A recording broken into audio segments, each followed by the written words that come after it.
আচ্ছা, আজকে আমাদের হাতে একটা বেশ ইন্টারেস্টিং নথি এসছে। এটা আমাদের খুব পরিচিত একটা বিষয়। মানে 10 আজ্ঞা বা 10 কমান্ডমেন্টস সেটাকে একেবারে নতুন চোখে দেখাচ্ছে। ঠিক তাই। আমরা তো এগুলোকে সাধারণত কিছু নৈতিক নিয়মের তালিকা হিসাবেই জানি, কিন্তু এই নথি বলছে এর পেছনে যিশু আর শয়তানের মধ্যে একটা বিরাট আধ্যাত্মিক লড়াইয়ের গল্প লুকিয়ে আছে। হ্যাঁ, এবং এই নথিটার মূল লক্ষ্যই হল যিশুকে সেই মুক্তিদাতা হিসেবে প্রতিষ্ঠা করা। এর মূল ধারণাটা হল মানুষ আসলে পাপের কাছে একরকম বন্দী। বন্দি। হ্যাঁ, আর শয়তান হল সেই কারাগারের রক্ষক। এই নথির মতে 10 আজ্ঞার প্রতিটি নিয়মই আমাদের দেখায় যে কিভাবে যিশু আমাদের সেই কারাগার থেকে মুক্ত করতে পারেন। ঠিক যেমন ঈশ্বর মিশর থেকে ইসরায়েলীয়দের উদ্ধার করেছিলেন। একদম ঠিক তেমনি যিশু মানবজাতিকে শয়তানের অন্ধকার জগৎ থেকে উদ্ধার করেন। দারুণ একটা প্রেক্ষাপট তো। তাহলে চলুন এই লড়াইয়ের গভীরে যাওয়া যাক। প্রথম আজ্ঞা দিয়ে শুরু করি, আমার সামনে তোমার অন্য কোনো দেবতা থাকবে না।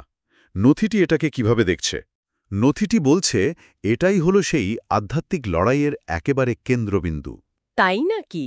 হ্যাঁ, শয়তানের মূল আকাঙ্ক্ষাটাই ছিল ঈশ্বরের উপাসনা না করে নিজেকে উপাস্য হিসেবে প্রতিষ্ঠা করা।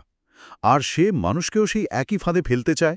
তাই প্রথম আজ্ঞাটা সরাসরি শয়তানের এই মূল উদ্দেশ্যের উপরই আঘাত হানে। আর দ্বিতীয় আজ্ঞা, যেখানে প্রতিমা বা মূর্তি পূজা করতে নিষেধ করা হয়েছে, সেটাও তো এর সাথেই জড়িত, তাই না? একদম। কিন্তু এখানে প্রতিমার সংজ্ঞাটা অনেক অনেক ব্যাপক। এটা শুধু কাঠ বা পাথরের মূর্তি নয়। আচ্ছা। এই নথির যুক্তি অনুযায়ী ঈশ্বর ছাড়া যা কিছুকে আমরা সবচেয়ে বেশি ভালোবাসি বা গুরুত্ব দিই, সেটাই আমাদের প্রতিমা হয়ে ওঠে। যেমন? ধরুন অর্থ, ক্ষমতা, খ্যাতি, এমনকি অন্য কোনো মানুষও হতে পারে। শয়তান নিজেই তো এর সবচেয়ে বড় উদাহরণ, কারণ সে ঈশ্বরের চেয়ে নিজেকেই বেশি ভালোবেসেছিল। এই প্রসঙ্গে যিশুর মরুভূমিতে পরীক্ষার ঘটনাটা মনে পড়ছে। শয়তান তাকে পৃথিবীর সমস্ত রাজ্যের বিনিময়ে একবার প্রণাম করতে বলেছিল। ঠিক ধরেছেন। আর যিশু ঈশ্বরের বাক্য দিয়েই সেই প্রস্তাব প্রত্যাখ্যান করেন। এখানে নথিটি একটা অসাধারণ একটা দার্শনিক প্রশ্ন তুলেছে। কি প্রশ্ন? প্রশ্নটা হলো, যদি যিশু সেদিন শয়তানের কাছে নত হতেন, তাহলে কি হতো? এক মিনিট, এই ধারণাটা তো বেশ জটিল। এটা তো একটা হাইপোথেটিক্যাল প্রশ্ন। নথিটি এর কি উত্তর দিচ্ছে? এর উত্তরটা একদিকে যেমন সহজ, তেমনি গভীর। নথির যুক্তি হল এমনটা ঘটা অসম্ভব। অসম্ভব কেন? কারণ ঈশ্বরের বাক্যই হল চূড়ান্ত সত্য। এই মহাবিশ্ব, আমাদের সময়কাল বা স্পেস টাইম, সবকিছুই এই সত্যের উপর দাঁড়িয়ে আছে। যদি সেই মূল ভিত্তি মিথ্যা প্রমাণিত হতো, তাহলে এর উপর নির্মিত কোনো কিছুরই, এমনকি আমাদের বাস্তবতারও অস্তিত্ব থাকত না। আমাদের অস্তিত্বই প্রমাণ করে যে ঈশ্বরের বাক্য সত্য। বাহ! তার মানে সত্য নয় এমন যে কোনো কিছুই এক ধরনের প্রতিমা। নথি বলছে লোভ নাকি এক ধরনের প্রতিমা পূজা। ঠিক। এমনকি নিজের জীবন বাঁচানোর তীব্র ইচ্ছাও প্রতিমা হয়ে উঠতে পারে। এটা শুনে আমি একটু থমকে গেলাম। নিজের জীবন বাঁচানো তো মানুষের সহজাত প্রবৃত্তি। এটাকে কিভাবে প্রতিমা বলা যেতে পারে? হ্যাঁ, নথিটি একটা উদাহরণ দিয়েছে। যদি নিজের জীবন বাঁচানোর ইচ্ছাটা ঈশ্বরের দেওয়া দায়িত্ব পালনের পথে বাধা হয়ে দাঁড়ায়, তখনই সেটা প্রতিমা হয়ে ওঠে। আচ্ছা। যেমন কোনো সত্য প্রকাশ করতে গিয়ে যদি জীবনের ঝুঁকি থাকে, আর সেই ভয় যদি কেউ পিছিয়ে আসে, তাহলে তার কাছে জীবনটাই ঈশ্বরের চেয়ে বড় হয়ে গেল। এটাই হলো সেই সূক্ষ্ম প্রতিমা পূজা। বুঝেছি। তাহলে উপাসনার পর শয়তানের দ্বিতীয় কৌশল হল ঈশ্বরের নামের অপব্যবহার করা। তৃতীয় আজ্ঞায় তো ঈশ্বরের নাম বৃথা নিতে নিষেধ করা হয়েছে। এর ব্যাখ্যাটা কি? আমরা সাধারণত মনে করি এর মানে হলো ঈশ্বরের নামে কসম কাটা বা গালাগালি না করা। হ্যাঁ। কিন্তু এই নথির ব্যাখ্যা আরও গভীর। এখানে বলা হচ্ছে শয়তানি ঈশ্বরের নামের সবচেয়ে বড় অপব্যবহারকারী। কিভাবে?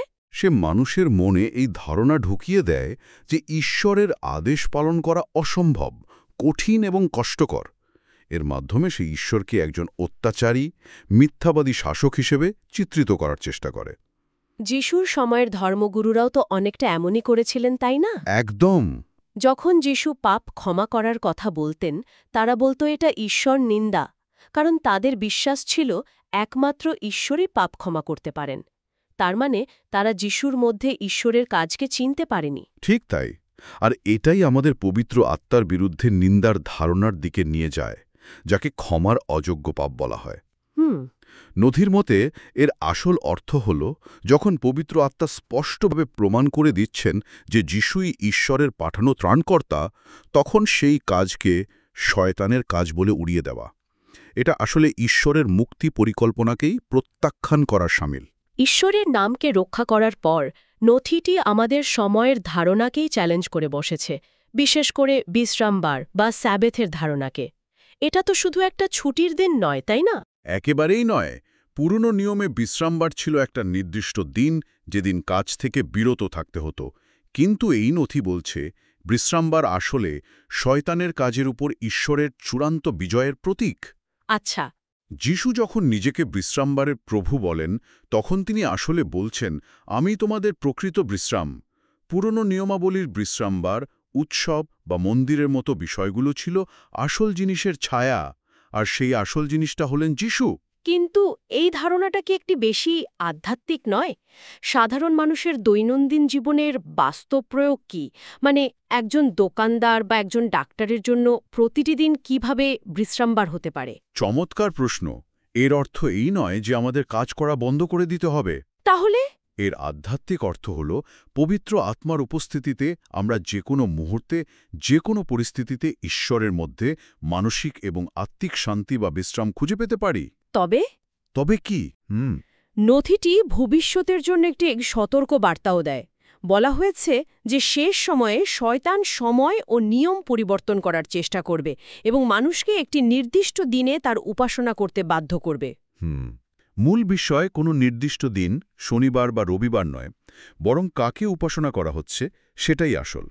বিশ্বাসীদের সেই চাপের বিরুদ্ধে দাঁড়াতে হবে। এরপর পঞ্চম আজ্ঞা, পিতামাতাকে সম্মান করো। এটা তো বেশ সোজাসাপটা একটা নিয়ম মনে হয়। এখানেও কি কোনো গভীর অর্থ আছে? হ্যাঁ, অবশ্যই। জাগতিক পিতামাতাকে সম্মান করার আদেশের মাধ্যমে নথিটি আমাদের দৃষ্টি আকর্ষণ করছে আমাদের স্বর্গীয় পিতার দিকে। ও আচ্ছা।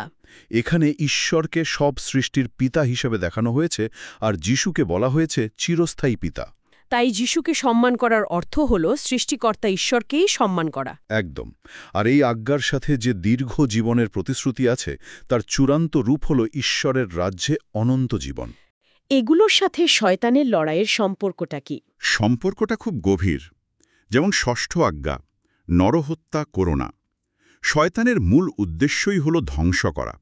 সে ঈশ্বরের সৃষ্টিকে ঘৃণা করে এবং তা নষ্ট করতে চায়।